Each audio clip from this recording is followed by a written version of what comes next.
Hi, and welcome to Sundae Sermon.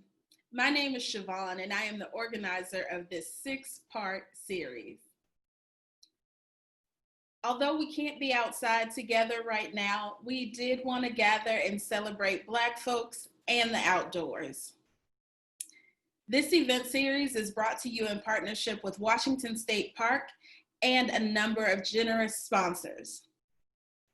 This week, we'll be celebrating community and Saltwater State Park.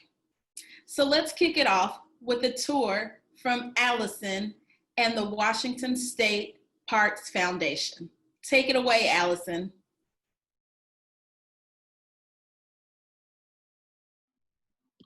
Hi everyone, my name is Allison, coming to you from the Washington State Parks Foundation. Today I'm going to be introducing you to one of our favorite resources online for you to explore the parks from the comfort of your own home, our virtual tours.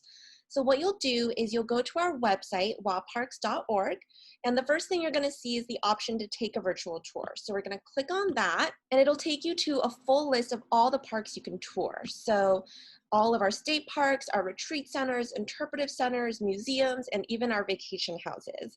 We're going to click on Saltwater State Park right up here. I'm going to introduce you to the various features of our virtual tours. On the left side here, you've got the virtual tours homepage link. So if you click on that, it'll take you right back to the page where we just were with all the tours.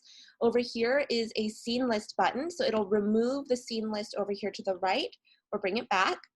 And then over here, we've got our map and an info button. So the info button will take you to the page with the park description, features, activities, and links to places where you can make reservations and also find maps. So what we see here is a beautiful view of the park, and you can either drag your cursor around like I'm doing now, or you can press this play button at the bottom, and it'll take you slowly on a smooth, round 360-degree circle, so you can really take in all the views.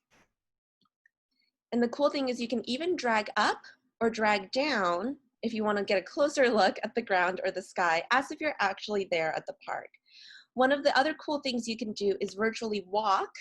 So we can click on this yellow and blue icon, And you can actually walk around to different areas of the park this way. And then as you can see, I'm just dragging around. What I want to do is walk us over here. And if we keep walking, we're going to arrive at our picnic area. So this picnic area, as you can see, is really great. It's got benches, it's got tables where you can sit.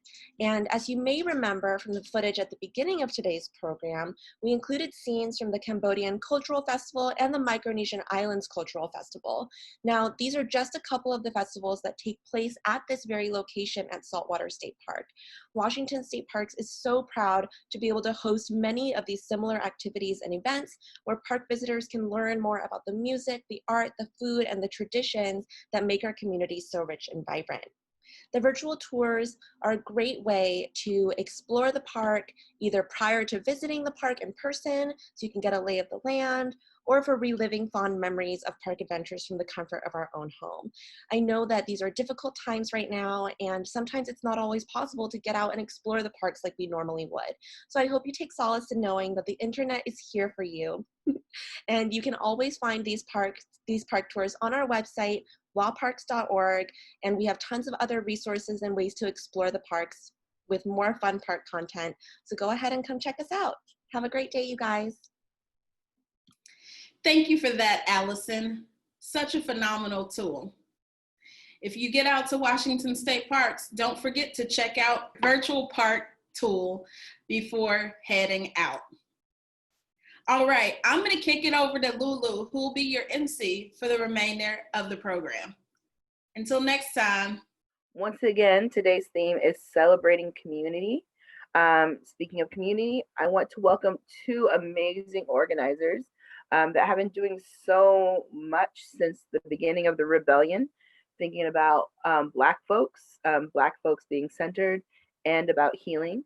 So please welcome in the chat, just by calling out their names or saying applause or snaps, to Blackout Healing's co-founders, Mary Hall Williams and Reagan Jackson.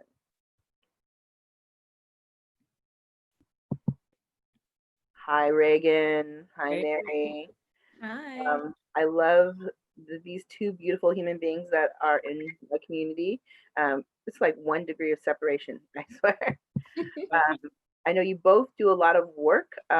Please do not be shy. I would love for you to introduce yourselves and tell us a little bit about your background here in Seattle. Mary, you want to start? Or you want me to start? You can start. Okay. So again, my name is Reagan Jackson. I'm the program director for Young Women Empowered. I'm also a writer, an artist, an activist, at times a journalist. I've published 3 collections of poetry, 2 children's books, and you can find my work on the Seattle Globalist, South Seattle Emerald, Crosscut, Yes Magazine, and most recently in Black Imagination. Yeah, and I'm half of, I guess, the dynamic duo with Mary, who helped to co-create Blackout Healing. And I also have a podcast called The Deep End Friends with Anastasia Renee. I was about to say, I was like, don't you have a podcast too? I do. On a radio station called KVRU. That's right. Plug. Mary, what about you? My name is Mary Williams again. I am a student at the University of Washington. I'm studying in the Department of Anthropology, doing some honors research on intentional and automatic coping mechanisms in response to viral Black death. So this whole period has been a big, at least for work, it's been very interesting and very up and close with that reality. In the past, my history with activism, I like to say that I've been given a lot of positions of leadership and then worked like hell to grow into them. So that started when I was really young at 16 as a youth pastor with a local nonprofit in Columbia City that works around health responses specifically to the African American and other minority communities around sex education, HIV/AIDS, stuff like that, sustainability and gardening, youth, homeless outreach downtown, that kind of stuff, and most recently with working Washington on domestic workers' rights. So, yeah. Thank you both for all the work that you do. most people know or may not know that the word intersectionality was created by Black women, and it's like the works that you do totally exemplify that and embody that. So from your imagination and your experience, thank you so much for all the things that you have created, and I'm excited about this interview. So one of the things that you recently created was Blackout Healing. Um, I was wondering, how did this all come about? How did you all imagine this? How did you all get the feet on this thing so it could run forward? So this started out with an open letter that I wrote to CHOP after visiting and seeing a decent amount of Black people, but not feeling adequately represented, and concerns that I had around whether or not CHOP was able to maintain closeness to the vision of Black lives. And particularly there was this moment I was standing in front of one of the altars that was built, and I watched people like walk across because it was so crowded, but they just walked across these altars of flowers and candles and the names of so many who have lost their lives to police brutality. And I had this moment where I was like, can the people who are here as a tourist attraction, can the people who are here checking it out really honor the sacredness and really bring the grief and the love to this situation, to all of these names, or have they been reduced to just the names? You know, are they carrying pieces of the grief that we carry collectively in community? And so I wrote an open letter to CHOP saying I wanted to see Black people there and that I wanted us to center particularly joy and healing and safe spaces for us to bring our grief and to be in conversation about them. And so I made this post and I tagged Reagan, and I don't even know why I tagged Reagan, but I was just like, this feels right. Reagan would love this. And I thought Reagan was going to say, Right. I did love it, yes. I thought Reagan was going to say, like, let's wait 2 weeks and like plan it out slowly. And Reagan came in with Reagan energy and she was like, full steam ahead. And I was like, oh, this is happening? And she was like, yep, Friday, Juneteenth. And I was like, okay. So I'll let Reagan speak. And I to know, like, it's hard to imagine that some people do not know what CHOP is, or Chaz, as some people call it. But could you state what that means, CHOP or Chaz? Acronym. Yeah, sure. So CHOP stands for the Capitol Hill Occupied Protest, formerly known as Chaz, which was the Capitol Hill Autonomous Zone. Mm-hmm. Yeah, so it's a thing. Google. So, yeah, I just think it's really funny, one, that Mary tagged me in this letter, and two, that for me, when I read your letter, it felt like a direct invitation to participate and to do this thing. And while like I low-key had no time to do that, and no business putting on an event in 3 days with 3 days lead time, and that's actually not my style or my preferred way to work.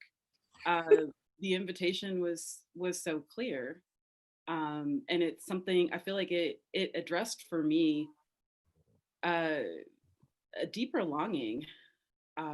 We're in this moment where folks are radicalizing and having this awakening and having this intense experience of Black Lives Matter, which I think in and of itself is challenging for me, because I'm like, it wasn't, I mean, how many people have had to die since Chevon in order for you to just very slowly get to a place where you're upset about it or hurt or willing to engage or willing to mobilize. Like, I'm like, okay, y'all are late, but all right, sure, let's do something. And then what has kept coming up for me is that despite the fact that you can walk into the Chaz and scream, whose lives matter? And everybody will answer emphatically, Black lives matter. That really what they were saying was not that our lives mattered, but that our deaths mattered. And that the only way for us to matter is as a hashtag. That's when people learn Black people's names, is when we're dead. And that's problematic. That's problematic as fuck. I'm not okay with it. And, Mary just presented me with an opportunity and presented us with this beautiful invitation to change that, to make a shift in that consciousness, and to address the fact that those of us who have survived, who are still here, who are, living in grief and in relative obscurity, that our lives do matter, that our health matters, that our joy, that our our being, our very essence of who we are, our purpose in the world, all of that matters. And it's worthy of time and attention. And there's no point in fighting if we don't remember who and what we're fighting for. I think I want to throw in as well that like one of the things that lifted me up out of the place that I was in, I was having a really hard time emotionally and just like struggling to get through the rest of the quarter. And it's this notion that the best way to honor the dead is to live. And so when you're in an environment where there's a hypervisibility of dead Black bodies, like how do you claim life even in the midst of that kind of chaos? And then what does it mean to pick yourself up and claim it for yourself when you're emotionally in the middle of the chaos that is happening, and then to also extend that to other people? And so I think that's what we were trying to do. And I'm so grateful for Reagan and everything that she brought and her whole squad. And like She does have a squad, you know. And I was like, yeah, shout out to Young Women Empowered. Yeah. We couldn't have done this without my coworkers dropping everything to rush to our support, particularly after GoFundMe. Yes, I'm calling y'all out, GoFundMe. We were able to get $25,000 worth of donations in 3 days, and then GoFundMe sat on that money and refused to give it to us for 3 weeks.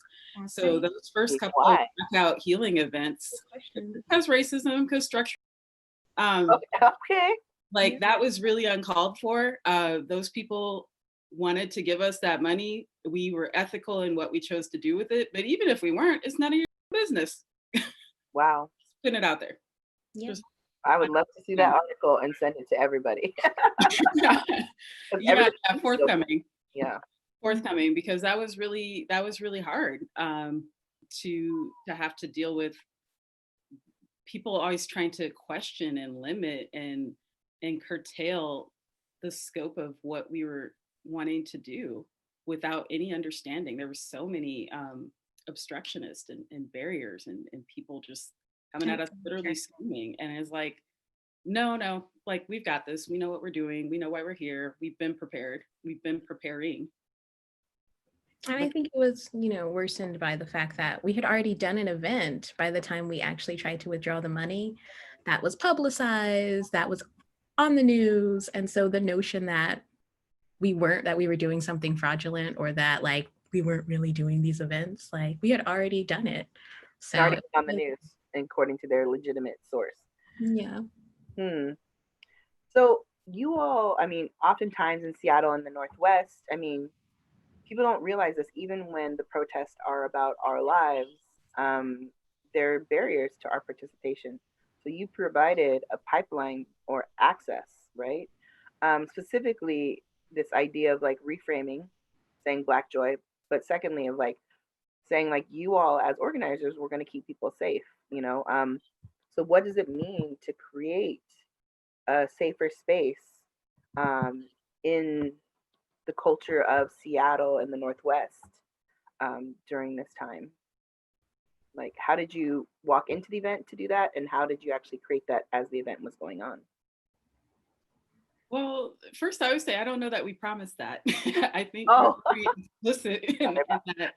Maybe that was my thing, was like not promising, but like you all as people in the community, there is trust. Maybe people trusted that in ways like if I go to a Reagan event or if I go to a Mary event, I know that I will be held, in a safer environment.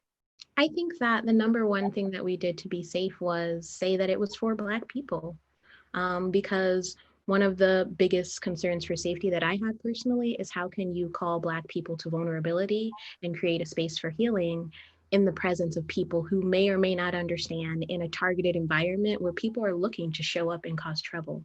So the notion that we could ask Black people to come and be vulnerable and not do something, or just say like, oh, it's just another day at CHOP and we're just going to be healing in public with all these other people around us and like people taking pictures and like doing all this stuff. That was not what we were going for. So number one, reclaiming the idea that Black people deserve safe spaces, and even the humanity, and saying that we get to have a full human experience publicly and be emotional and cry and acknowledge that we're feeling hurt when we live in a society that is so dead set on showing Black people as only angry without cause. So I think emotional safety is what we were going for in some sense. And then our other thing was recognizing the disservice that everything that we know about uprising and racial movements has done us, because the notion that you can make 100% safe decisions for people and create change is absolutely false. We don't have any of the rights that we have because Black people or allies or whatever decided, like, I'm going to be 100% safe. I'm going to make sure that nobody, is in any kind of danger. It's not a real thing.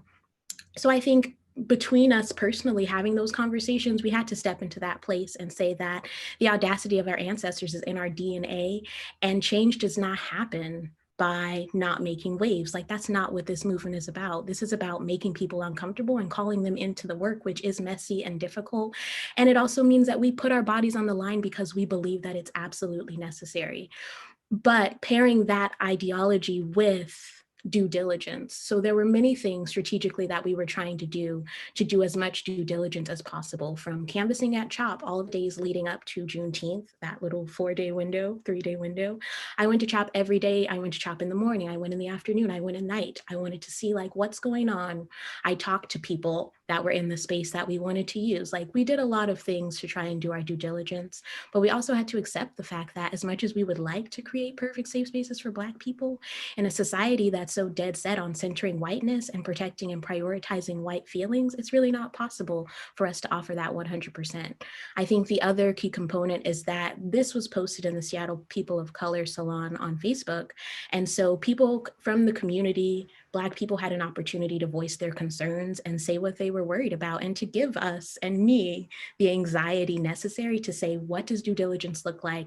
What can we deliver? How much can we actually do? Where can we meet people? And so I think the coexistence of those two ideas of safety is an illusion and it's not possible, it's not what we can deliver, but also we're going to do as much as we can. Go ahead. Yeah, no, all of that. Okay. And just, I guess it was a risk, and we knew it. Mm-hmm.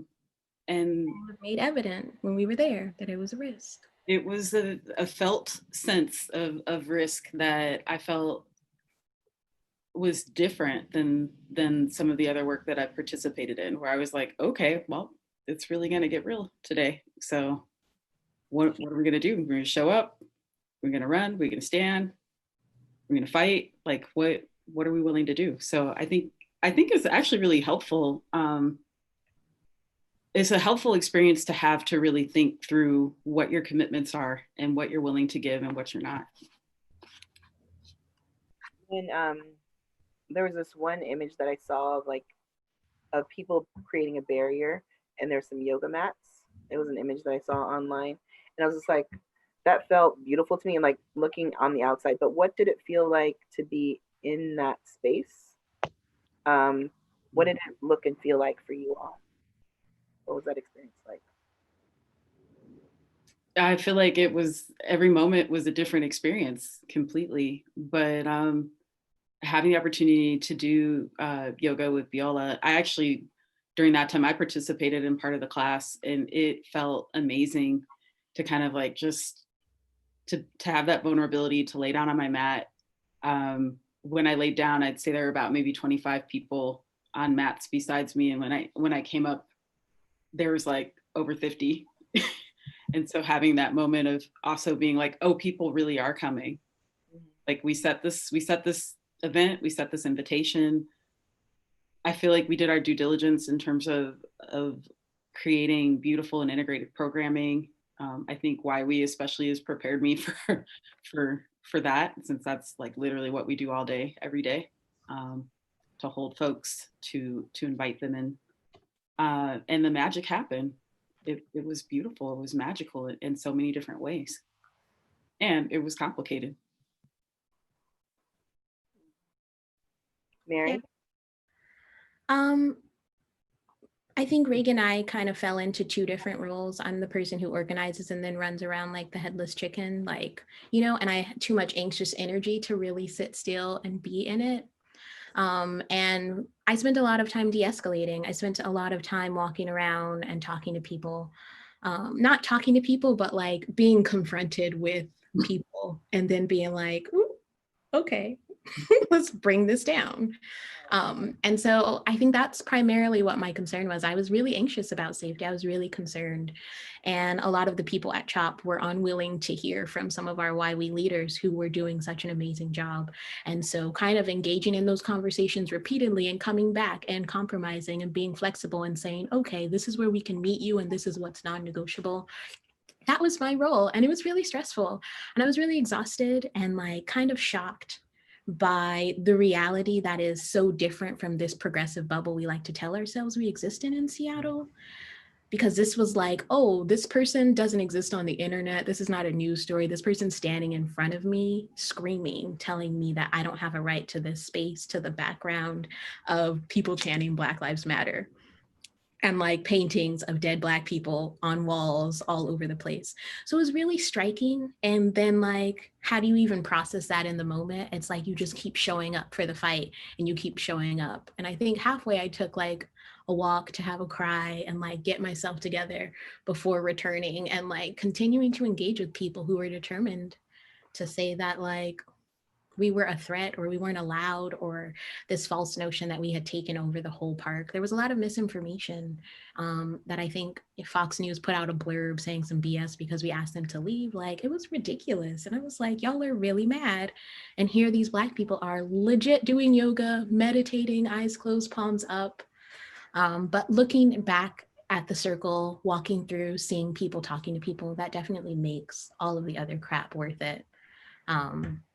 And so it was like the contrast of everything you've been longing for and all of this beauty and so much gratitude. And then you turn around and you're like, oh, look, it's white supremacy. Oh, look, it's internalized anti-Blackness and other Black people who are mad because they feel like we're hurting white people's feelings. Like it was so much. I would definitely like to talk about this more with you all. And I'm just like from the outside, thank you for all the work that you did, you know, especially during COVID-19 to keep people safe in the moment and allowing people to be brave to show up in a different way, Black folks specifically. So we have about a minute left. I'm wondering what's next? How can people be involved? And our closeout question, what does Sundae mean to you? Well, in terms of what's next, we've gotten some feedback from folks who are immunocompromised or were otherwise unable to do in-person events that they would like to participate in some online stuff. So we've invited Davita Russell and Ty Velasquez, two incredible Black women, to host a 4-week meditation series for Black folks. We will be putting out registrations that will be free and available. They will be paid as a part of the money that we collected. And then starting in October, I think that YWE is going to bring Blackout Healing under its purview so that we can bring Mary on staff and continue to do this work in a way that is a bit more sustainable, and also as a part of our commitment to affinity work. So I just did this motion on, it's like applause in sign language, it's Zoom language. So I was like applauding as you were talking because, you know, you need that energy. I was like, yes, and the snaps. Mary? We're also doing town hall. I'll be on the deep end with Reagan talking about things on her podcast that will be live streamed to town hall on September 6th. And Sunday means rest for me. Awesome. Thank you all. day of rest. A day of rest. And please rest after this. So have a wonderful day. Thank you so much for coming and for all your work once again. And we'll be transitioning a little bit. As we're transitioning to our next segment, we're going to check in to see if there's any comments that the audience would like me or the producers would like me to read out loud. Here are some things that community has said about community. For me, community is the people and places that make you feel safe and seen. Community is those you ride for. Another comment about this is, for me, community to me is supporting and respecting each other. My mom always told us to follow the golden rule. Treat others the way you want to be treated and treated with love and respect. Thank you so much. Please keep those comments coming in. Another community is, because our theme today is community, is park friends groups. Groups consist of dedicated volunteers who support their favorite park. Friends groups lead activities such as organizing educational programs and events in their park, coordinating park-specific volunteer activities, fundraising, operating park stores, and more. Many national and state parks have friends groups. Check out Washington State Parks Foundation for a full list of a state park group near you. Next, we'll be hearing from the Friends of Saltwater State Park. Take it away with another video.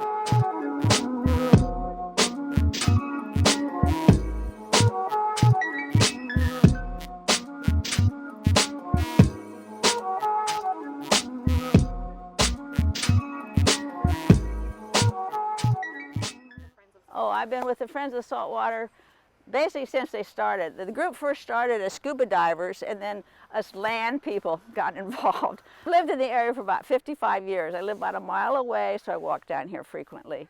And my husband and I actually got involved volunteering at the park in the early 90s. We removed a lot of ivy from trees. So now I have work parties. I have other people helping me. Well, I'm Nadine, and I'm with the Friends of Saltwater Park. And one of my main purposes is to help with the restoration, getting rid of non-native plants and restoring back to native flora. My main purpose is to lead a work party once a month for restoration activities. And we remove a lot of ivy from the trees is what was one of our main purposes. And then we plant native plants back after we've cleaned up the area. They're once a month. They're from like 10 to 12 because it is hard work, but no experience is needed. We furnish the tools. We also furnish water and snacks. If you have like a group, like a youth group or a business, and you want to have your own work party as a community service project, we're very willing to set up a special day for you. You're welcome to come to our work party, but you need to sign up through our email, which is friends.saltwater.statepark@gmail.com. One of the pretty things about Saltwater Park is the beach, and a lot of people naturally just go right to the beach and don't go anyplace else, but there's lots of things here in the park to see besides the beach. And Saltwater, it has 90 acres, and most of it is what we call urban forest, which is trees, big trees, and native plants like this beautiful ocean spray that's just starting to bloom here. One of the main things about why it's important to have an urban forest is that it helps the environment. Trees, when they metabolize, they release oxygen into the air. An acre of trees release enough oxygen for 18 people to breathe for a year. So that's why trees are very important. The other thing about trees, research has shown, is that when you're out in the green space like this, your immune system improves. So which helps prevent you from getting chronic diseases like diabetes, heart problems, and stuff like that. It also reduces stress. So trees are not only good for the environment, but they're very good for us. What I like to do for families is to have like activities that they can do to enjoy the park. One of them is we have lots of trails that they can walk. Some of them are very short. The other activity is a scavenger hunt, which people can download from the website. And what it is, it shows what you should look for. And when you know what you're supposed to be looking for, you're more observant and you enjoy the nature much more. A couple things I just picked up when I was walking here. One is that matches one of the pictures here, is a Douglas fir pine cone. Another thing to look for when you're walking on the trails that's part of the scavenger hunt is the cones that come off the red elder. These really aren't cones, but this is the seed pods. So they're very unique too. There's a lot of unique things to see. You'll download our scavenger hunt here and look for all these things. Some are beach things, some are forest, and also some information about plants in our community. So thank you. Hello, my name is Janice. I am a volunteer with Friends of Saltwater State Park. Today we are at the park, at the beach. And this is one of many draws to this park. There's a lot to see here. There are trails to hike on. There's an underwater park if you're a diver or want to learn to dive. And there's always this wonderful beach, usually mostly accessible, except at extremely high tides. So today we'll definitely see barnacles, and they're way more interesting than you think. We'll see aggregating anemones, a small anemone that is also way more interesting than you think, and a small snail called periwinkle that have to live quite high up on the beach. We'll talk a little bit about shore crabs, and we'll take a bit of a walk and see what else we can find. So today, the tide is not terribly low, but it doesn't matter. There's still a lot to see. We've got different communities of animals on the beach that like to live in different spaces. So these are animals over here that live quite high up on the beach. They don't have to be covered up by water all the time. So some of the wonderful things that we can find even when the tide isn't out too far are some of the communities we can find higher up on the beach that hang on to rocks very tightly. Do you see the barnacles right here? When we see them at low tide, they're all closed up. They just look like little rocks, but they're really a very interesting animal. We've got different kinds of barnacles. These are acorn barnacles, and this is more of a giant. It's called a thatched barnacle. They can get quite big. When the water comes up, they have feet that they stick out of their shells, and they kick the water into their mouths, and they're eating plankton and other tiny things in the water. Here's another community of barnacles. We have very tiny periwinkle snails in here. You can just see the stripes that I talked about. And again, you know, having a community like this, the barnacles clustered together are holding some moisture in between their shells. And that makes it possible for some of these other animals to live here, like the periwinkles. We also have some limpets. And these are another shelled animal that grazes on algae on the rocks. They have teeth on their tongue, and they lick rocks all day. And these guys can have quite a homing instinct. They'll wander around the rock on their big foot grazing, and then they'll go back to their same spot in the evenings. And then one of my favorites, the anemones. These are the aggregating anemones that I was talking about. And usually the minute the water recedes with the tide, they close up. You can see some here that are all closed up. They've tucked in their tentacles. But because there's a depression in the rock, there's some seawater left. You can see some that are open. So this is what their tentacles look like. They have stinging cells on their tentacles. We can touch them gently. They don't hurt because our skin is so thick that their stingers don't penetrate. And then whatever attaches to their tentacles, they pull into their mouths. They can't digest everything, but they'll digest whatever they can and then push the waste out of their mouths. So sometimes it's fun to squish soft things. These have no bones in their body, but it's better for the anemone not to do that to them. But touching gently with a wet finger is just fine, and they're not going to hurt you. You can see how some of them are touching, and that's another interesting thing that they do. This one here almost looks elongated, doesn't it? And they can tear themselves in two.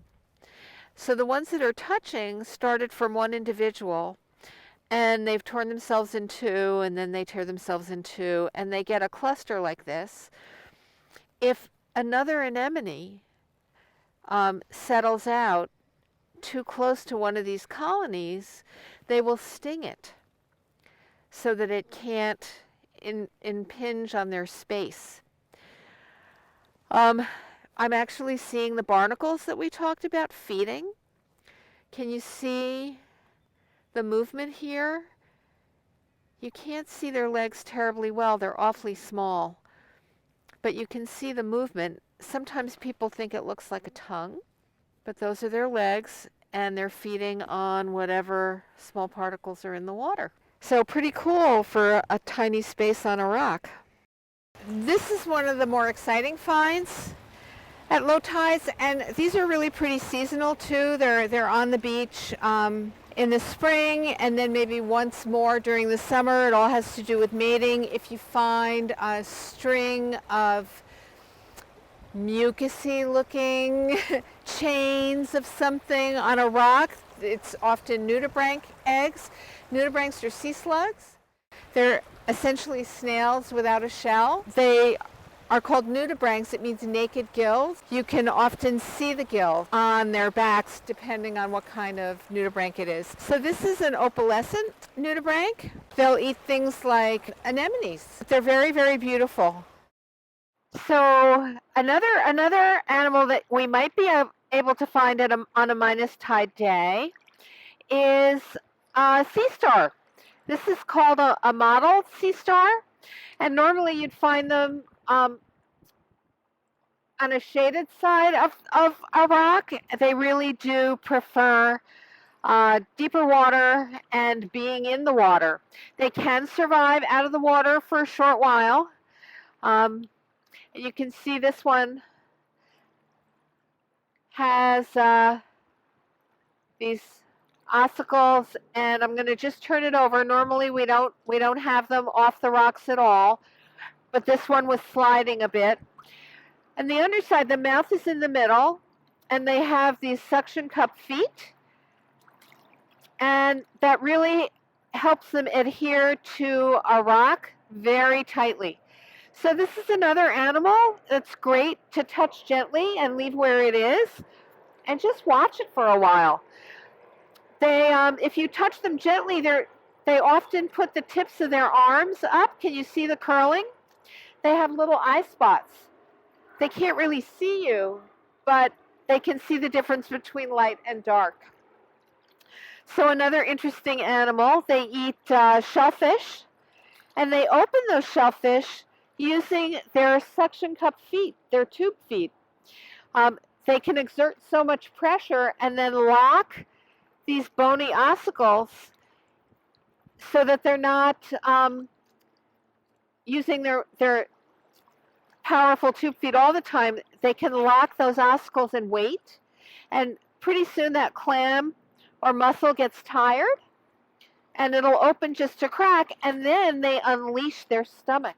They stick their stomach out of their mouths and start digesting that shellfish, clam, mussel, right inside its own shell.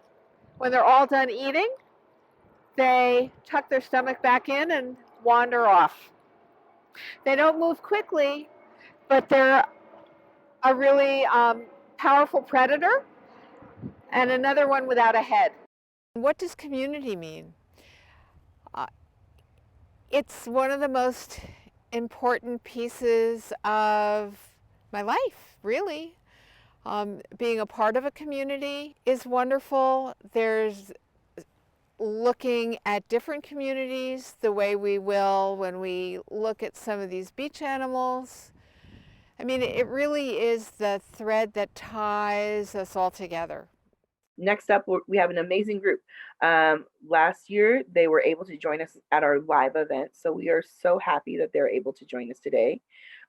Kouyate Arts is an interactive cultural performance of West African music, song, and dance. So please give a warm welcome to them.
hear me, everyone? Okay. If you can hear me, we're gonna clap. 1, 2, 3. Here we go. 1, 2, 3. Here we go. 1, 2, 3. Here we go. Just the girls, go. Just the boys, go. Just the elders, go. Everybody, go. Okay, can you feel that? So, today we are playing music from Guinea, West Africa, and we just want to teach you a little bit about the name of the instruments that we're playing. Okay? Each instrument has a special name. The one I'm playing for you is called the djembe. It's made out of wood, strung up with rope, and goat skin on top. That's the djembe. The djembe can make a bass sound, a tone sound, and a slap sound. Sounds like this. Listen, here we go.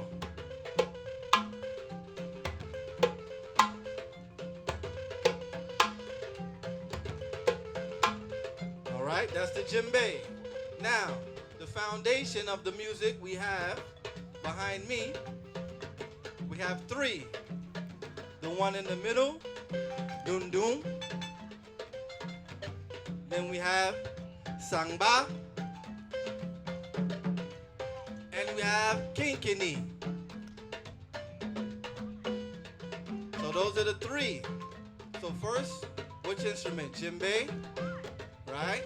Then we have dun dun, sangba, and kinkini. Then we have another melodic instrument called the bala. Bala. Okay? So, I'm going to teach you a song. Everybody snap your fingers like so. Snap.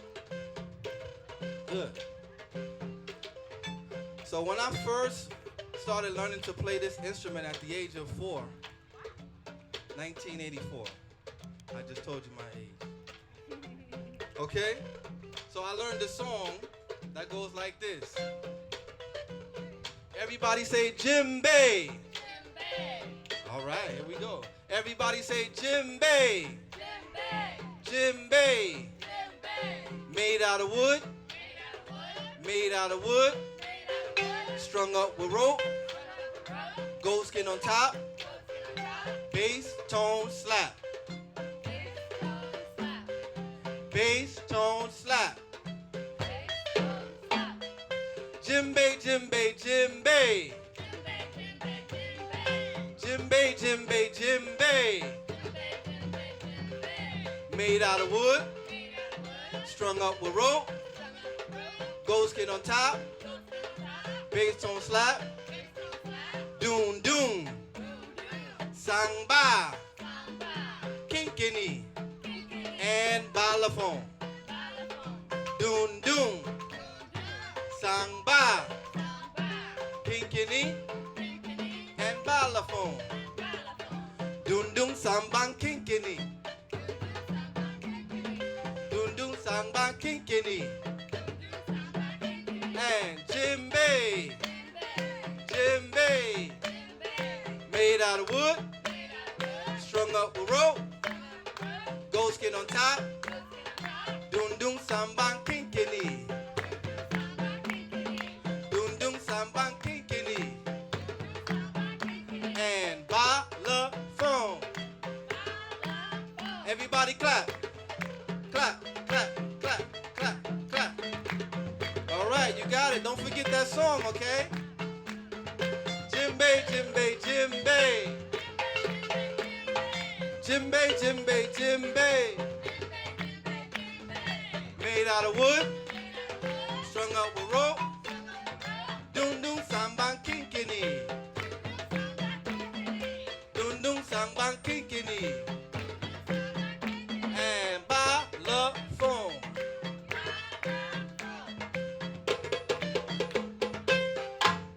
Thank you.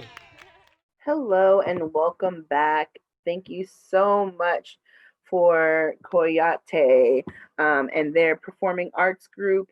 Something that I completely enjoyed is that every time they perform, they are always teaching and I'm always growing. During the introductions, thank you so much for reminding us all during this time that we need to keep our bodies moving and keep healing, and how much dance has to do with healing. So moving on, I would like to encourage you all and remind you all that you are listening to Sundae Sermon. Sundae is Sundae. And so we want to highlight a Black-owned ice cream truck company. It's Icing Ice Cream. Please check them out. We'll be posting in the comments their link. So remember to support Black-owned businesses during this time so that we can move forward as a community. Definitely go support them.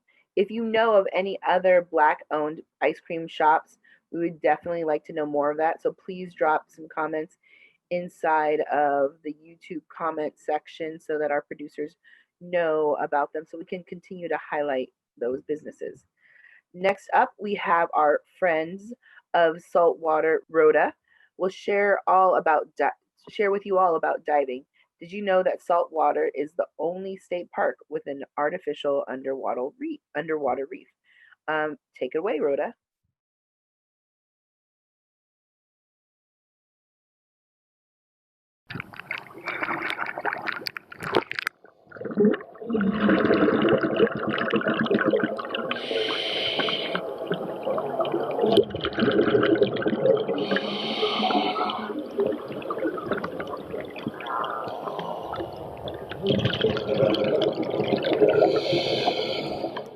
Hello, my name is Rhoda. I'm with the Friends of Saltwater State Park.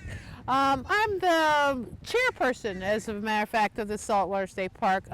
We've been in existence for 5 years. I've been with them before they became the Friends. You know, I'm one of the divers that loves to dive out here in the marine park. It's one of the few state parks that has an awesome marine park. So as a diver, this marine park, it has all kinds of features that are really nice. It was originally designed back in 1970s. They sunk a couple barges. The couple barges were sunk down here to create a fish haven, and that's what is written down on the map, is a fish haven for the fishermen to come out here and fish. One of the side effects of that is the fish that they were fishing for are rockfish. And the fish that live out here, a lot of them are rockfish. But those rockfish like to stay just at that reef. They don't swim up to the San Juans or down to Olympia. Those rockfish make that their habitat, and they live just right there. I've been diving since 1992. Learned to dive in California, as a matter of fact. And it's always been my desire to dive, but I was always kind of afraid to dive because they always talk about the great white shark eating people and stuff. And, you know, movies, I could hear the music right now. But, you know, and the great white shark breeds down there in California. So I finally decided, you know, you only live once, let's give it a shot. And off I went. So I took a class that you have to be certified to dive because we're breathing compressed air. The main thing in compressed air is that you have to go up slow because the air expands and we don't want to pop a lung. It takes probably like about 3 weeks to learn to dive, depending on what type of class you take. Sometimes they even do it in a weekend. Scuba diving, you could be 10 years old and learn to dive. You start at the beginning class, you have some reading to do. A lot of that's about the physiology and the theory behind diving, safety rules. Scuba diving is fairly safe. The main thing is just knowing about other things that could possibly, issues that could come up and how to deal with them. So, you know, after completing the book review and stuff, you got a few quizzes, then it's time to jump into the pool. All the skills that you learn are always taught in shallow water first, and then you move to deep water. in the pool, you spend probably a few days in the pool to acclimatize and learn about your scuba equipment that we have here. Your fins, how to take on and off your mask on the surface, in the water and stuff. It's always a cool thing. How to use the snorkel, a lovely tool because I love snorkeling too. And so many times there's so much you could see in the shallow waters. How all to put together your kit, because we are going into the inner space. There's outer space and we are going into the inner space and being aquanauts. And we have to bring all of our gear down to not just to survive, but to enjoy the time down there. My 80 cubic foot tank on the back here, my regulator that's all hooked up to it. Oh, I just have some water in there. I went diving. How to breathe off of it. The gauges to know how much air, keep track of that. And this bag, this vest right here is called a buoyancy device, so it allows me to stay where I want to in the water column. Right now we are very much landlocked and we have to stay on the ground. The planes take us so we can be up in the air, but we can't literally fly around in this space like this. However, in the water we can. We have the whole three-dimensional effect, which is really awesome. In the pool, you're on the surface, you have the buoyancy, but to go in between and fly like a bird in the water is totally awesome. This suit is what they call a shell suit. So basically it's like a plastic bag. I'm in a Ziploc bag. And I have a little inflator hose right here that hooks up to my suit that puts air inside my suit. And underneath I got like some nice big thick fuzzy pajamas to keep me warm and stuff. So that's my warmth inside. And my neck seal keeps the air in and the water out, and the wrist seals. And the same thing, I got complete boots, so I am completely sealed up. There's a couple different types of suit. They also have a neoprene suit out there also. But the water out here is a balmy 50 degrees now, 50, 52. On the surface, it might run up to 66 degrees. That's what I got the other day. Sometimes, training, you need special training to use a dry suit. The shops also provide you with the training that you need. Okay, once we do enough skills in the pool and we are comfortable, you move up to the next level and say, let's take it to the real world, the ocean or a lake. They're all natural bodies of water with all kinds of cool things to see. You do approximately 4 to 5 dives. Those are your certification dives. Sometimes they may do 1 a day, might do 2 a day. In those dives, you do basically the things that you learned in the pool. And that turnaround certifies you first to 60 feet of water. After that, you'll be new little guppies in the water and out to go explore. As a guppy in the water, we always start in the shallow. The cool thing about the shallows is that that's usually a nursery. So there's lots of cool things to see, from small stuff to big stuff, because a nursery sometimes, like mom and pop comes to the nursery, and they leave off their kids, mom and pop goes back out. So sometimes you see some big fish or skates or little baby sharks and stuff, and around here there's no 6 gills. They maybe have dog sharks, which are really cool. And nowadays if you get to see a shark, that's fantastic. And this reef out here, we get to go a little deeper. So after, from 60 feet, usually most of the life that you see is within that column of water here, mainly because the light penetration doesn't get too much deeper. And we get a lot more algae, which creates a different form of habitat for animals.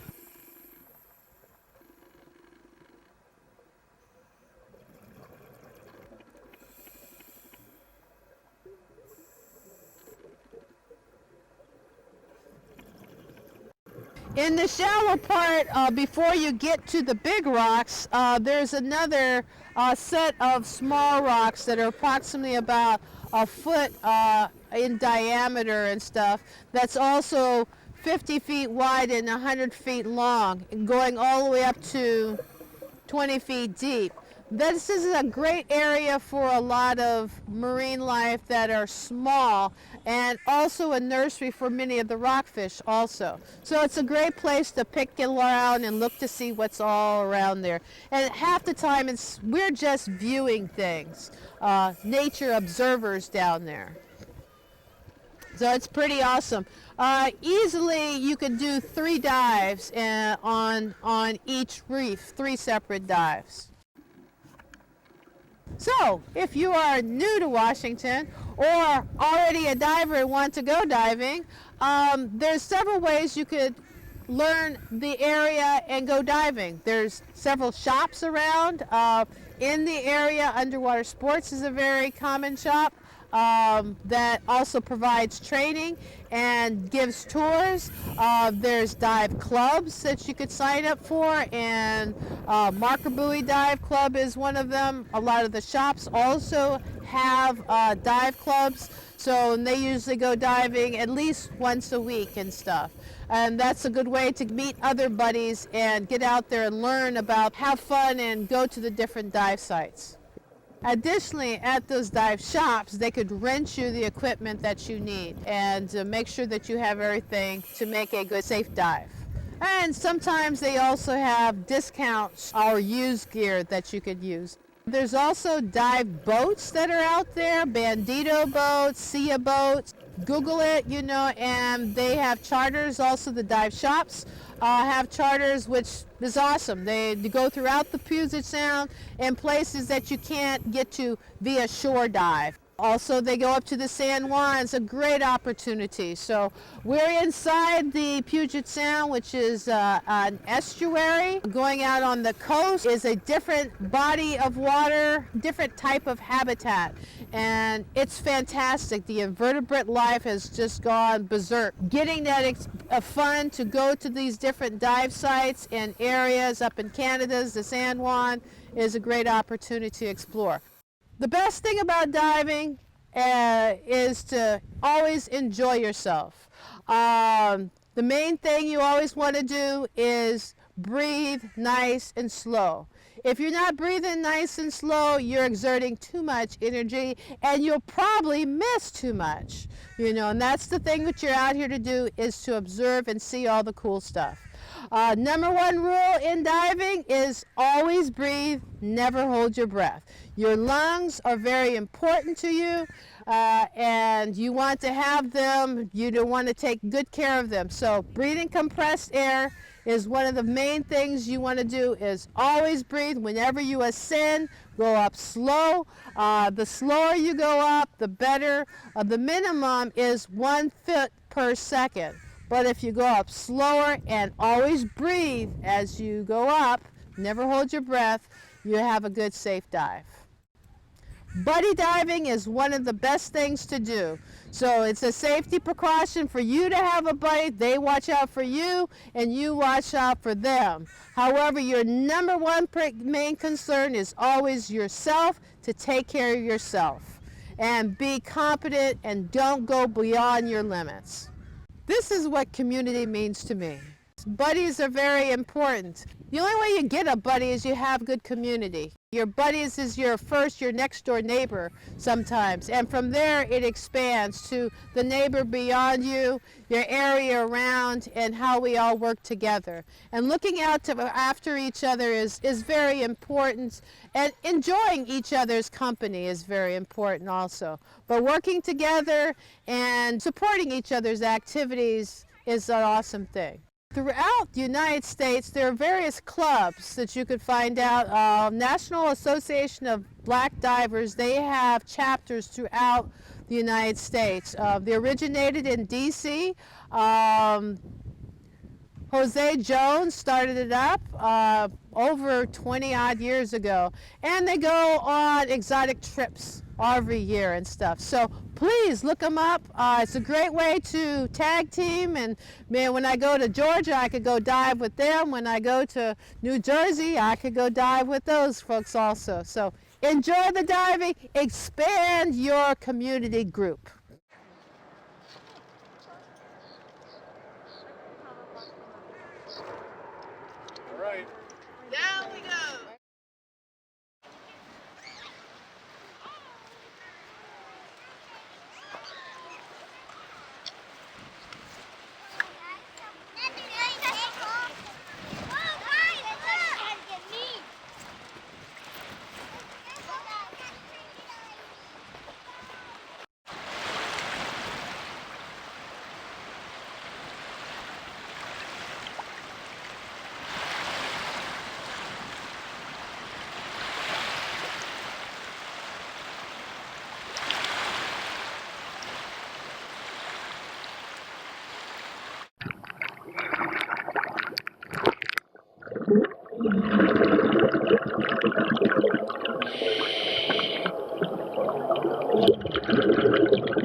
Hello, friends. As a fellow Pisces, I totally enjoyed watching this diver in this water. If you're just joining us, what you've missed is some amazing words from a fellow Black diver. Just a reminder, so you can go to the National Association of Black Divers website, find out where there's other Black divers, and just build a community. What Rhoda has encouraged us to do is to expand your community group, and that is our theme for today. And another wonderful quote is always breathe, never hold your breath, whether it's in diving or in life. I hope that you all get to make it out to a park soon. Don't forget your Discover Pass. Aside from friends groups, park passes are one of the primary ways that parks have funding to keep things open. So that is, you can do that when you are renewing your driver's license. And we are now posting a link so that you can definitely buy a park pass. We also recognize that this is a barrier for many people, so every week we are giving away a park pass. Tell us what you thought of the event and be entered into a chance to win a Discover Pass. The survey link will be shared at the end of this program. So we heard about the flora, beach communities, and diving. Now let's talk about the trails with Ranger Sage. Hi, we're here at Saltwater State Park in lovely Des Moines, Washington. I'm Ranger Sage Hogue, and I'm here to show you a little bit about our trail system and hopefully teach you something about this wonderful park in your community. I've worked in about a dozen state parks now, and I'm now coming to my more permanent home at Saltwater State Park. I've just been working for state parks for a little over a year at this point, and I can honestly say that Saltwater State Park ranks right at the top of my list of Washington state parks. I'm, like I said, one of the rangers who works here, and being such, I also live here in the park. And if you want to know a little bit about what a ranger does, a lot of people don't know, we pretty much do anything that is required to run a small town. So a park is a lot like a small town. We have tons of people that come through, and we have water systems, we have interpretive things that need to be done, we have law enforcement, all those things. Anything you can imagine that a small town would require to run, we do it. We'll help build the roads, we will keep people safe, we will mow those lawns, just about anything you can imagine. All right, I'm really excited to be sharing with you my wonderful park. Let's go check out the South Rim Trail. So we're here on the South Rim Trail, which is connected to the North Rim Trail, forms our larger loop trail here in Saltwater State Park. It's a little over 1.5 miles long, and I would also say that it's the most strenuous of the 3 hikes that we have here in the park. Starting from the easiest, I would say, is the beach trail down by the water. It has a nice scenic view over the water looking out at Vashon Island and the Puget Sound, followed by the interpretive bluff trail up on the bluff here at Saltwater State Park that has a lot of interpretive signs and a nice gentle walk, I would say. This is definitely our most strenuous hike, so for those of you who need to take a rest, we do have several rest stops along the way, somewhere where you can just stop, sit down on a bench, look out over the valley here and appreciate, hopefully, the silence and all of the things that nature has to provide. I'm hoping we can see some salmon berries here too, and I can talk about some of the edible stuff that we have along the trail. Let's see. It's kind of just at the end of the salmon berry season right now, so they kind of just reached peak ripeness probably a week or 2 ago, and a lot of them are getting past that peak ripeness right now, which is exactly when the birds love it. So they'll come through and eat those extra sweet berries and really enjoy them. And then, hopefully they stay in the park and spread those seeds around all over the rest of the park. And salmon berries are native to Washington here, so we really love them. They're kind of the native version of the Himalayan blackberry that we struggle so much to eradicate. But you can see them all over here. There's lots of salmon berries to either side of you. if you see a berry that looks like a yellow or an orange or a red blackberry, it's pretty much the exact same structure. So if you see one of those, you know, probably double check first with an expert if you're with someone, or if you have a field guide, I would double check, but I don't know of any other poisonous berries on the trail so that look just like that, so you should be all right. Just as a warning, they're not quite as sweet as blackberries, but they have a really cool kind of savory flavor to them, which I really like, so I hope you enjoy them too. I've always referred to them as thimbleberries. They're kind of like, I think of them a bit like a native raspberry kind. They're real nice. They're real delicate. So handle them softly, but they're probably the sweetest berry that we have here on the trail. So really delicious if you find one.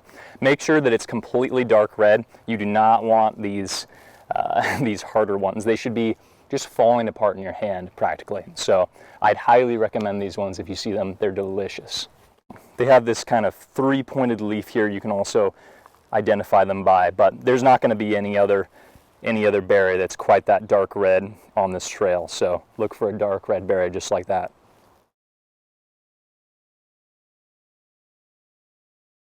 All right, so what we have here are various stages of ripeness of the trailing blackberry, which is a blackberry that's actually native to Washington, North America, as opposed to the Himalayan blackberry, which is the most common variety that you'll see here, which is actually from Asia originally and is very invasive, very hard to deal with. You can see here that we have varying levels of ripeness, going from this very light and colored one. You have this one that's still green. You have this one that's just starting to fruit a little bit, a little darker red here, and then this one that's almost ripe here. You do want it to be completely black or a dark purple, that would be ideal, but this is almost ready to eat. So keep your eyes out for these ones. They're small, they'll be found along the ground, as opposed to the larger Himalayan blackberry that will form a bush that is usually more at head height. So yeah, and these are really cool. We do not try to get rid of these. These are wonderful native plants as opposed to a lot of the invasives that we have here. A good example of one of the invasives that we struggle with here in the park is the ivy that you see growing along this tree. And you can see that some of the branches of this ivy that are crawling up this tree have actually been cut off at the base so that they are not able to get nutrients from the ground. And some of it is still new and growing, but yeah, the ivy can be a real problem to these trees because it actually will suffocate the tree and steal all of its nutrients. So that is a constant battle, and one of the many reasons why we want to keep the plants here to the native plants that have pretty much always been here versus these new plants like English ivy, which come from Europe and are very well adapted to growing here. They have really thrived and taken over, which is good for the ivy, but not so good for all these wonderful native plants that we have here and we cherish. We have a lot of what are called nurse trees. So you can kind of see here, there was a stump that this tree was originally growing out of and was using that stump for nutrients. And this is a lot of second growth timber in here, and originally there was actually a logging company that owned a lot of the land in here that the state and the county and the city procured. And but yeah, you can see now the stump is almost completely rotted away, but the tree has such strong roots that it's managed to just retain the shape of the stump without it actually being there. So keep an eye out for that. Oh, we got some huckleberries right here. These are another one of my trail favorites. Looks like we still got a few good ones on here. They're real small pink berries, pretty tart, but also got some good sweetness to them.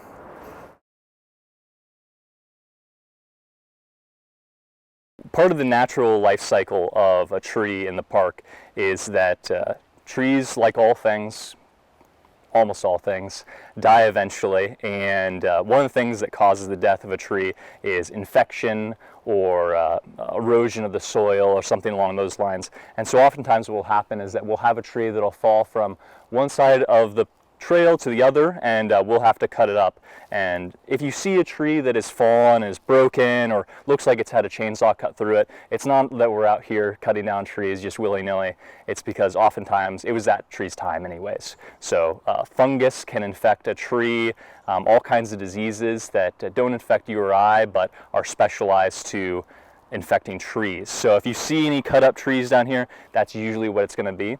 The really positive side of that, though, is that these trees then become habitat for the animals and the other plants that live here, and it just re-enters the life cycle, providing nutrients, kind of like the nurse trees that we talked about earlier. Although that would be the stump variety, this is going to eventually break down and provide nutrients to soil, become soil, and feed everything else in the park. So one thing that I encourage all of you to do is to stop and take a minute when you're out on the trails. Maybe use one of these rest areas as an opportunity to engage your other senses when you're out here on the trail.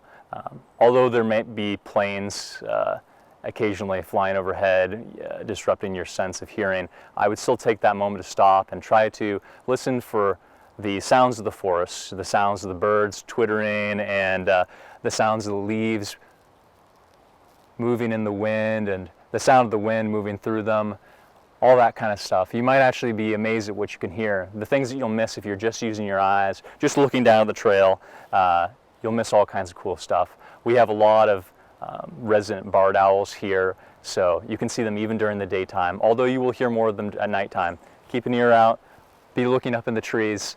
I see them all the time, so just keep an eye out, keep an ear out, and engage all your senses when you're out here on the trail. So what does community mean to me? Well, the first thing that I think of when I think of community is how Saltwater State Park is really unique amongst all the Washington State parks in my mind, because it's so perfectly situated in the heart of the greater Seattle-Tacoma metropolitan area, which is home to over 4.5 million people, and more specifically, it's right in the heart of Des Moines, Washington, which is a wonderful little Puget Sound community here in Western Washington. When you come to Saltwater State Park, you're going to see a lot of the same people regularly.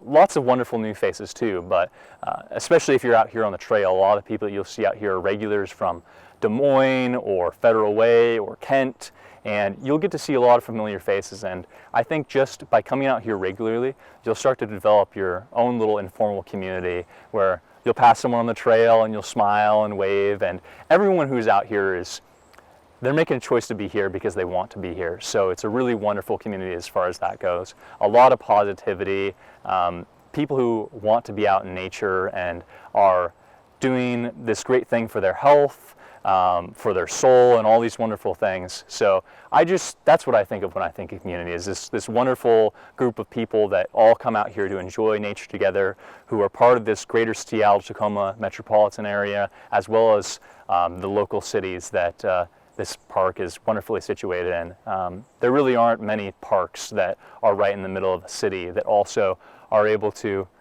occasionally trick you into thinking that you're just right in the middle of a forest. So if you peek through some of the trees, sometimes you can see someone's house, in a neighborhood just nearby, and you're able to say, oh yeah, I'm right in someone's backyard pretty much. I'm in someone's community. But when you come to the park, you're also becoming part of that community. And I think that's a really wonderful and special thing about Saltwater. Welcome back to Sundae Sermon. That was Ranger Sage. Thank you for all that you're doing. I totally enjoyed watching him go down trails and eat different berries. I had a little joke in my head thinking the blacker the berry, the sweeter the juice, but we love Ranger Sage. We would love to see some Black park rangers out there. If you're interested in hearing more or getting connected on how to make that happen, please contact us. Tell your friends about it. It's a good paycheck. COVID-19 is time for a career change. Remember to stay safe and learn more about berries before you eat them. Don't eat any of those berries that you don't know anything about. Before we head out, please remember to donate to KVRU. That is a station that I am the station manager of. It's 105.7 FM. We were not able to mention it earlier. We will put the link now inside of the YouTube comments. And remember to continue to build community. At KVRU, we build community through media, and today's theme has been about building community. We would like to now thank our sponsors, Conservation Northwest, the Wilderness Society, Washington Trails Association, Seattle Audubon, National Endowment for the Arts, Washington State Parks Foundation, and Washington State Parks. As we close out, I want to thank Blackout Healing, Friends of Saltwater State Park, Kouyate Arts, and Ranger Sage, as well as the team that is putting this on. So we'd like to, if you'd like to see the video, if you would like to unmute yourselves and wave to the audience or show your visuals, that would be great. This is Monica. Then there is Kiwi and Michaela. Hello, Michaela. And of course, Chevon Powell, our producer. Today has been an amazing journey for myself. I mean, it's a great reminder to remember to connect with parks, and there's wonderful people that want you to have access as Black folks, as people of color. The next event for Sundae Sermon to learn more about the parks and to build community is coming on August 23rd. We're going to focus on celebrating LGBTQI plus, IA plus. So please don't miss that. You can start RSVPing now. Don't forget to tell us what you thought and be entered into a chance to win a Discover Pass. I bought a Discover Pass. It'll encourage you to go to the parks. It is a free resource to you all, and you need a parking pass. Have a great day. Until the next time, please remember to celebrate Black folks, and don't forget to eat ice cream. Okay, bye.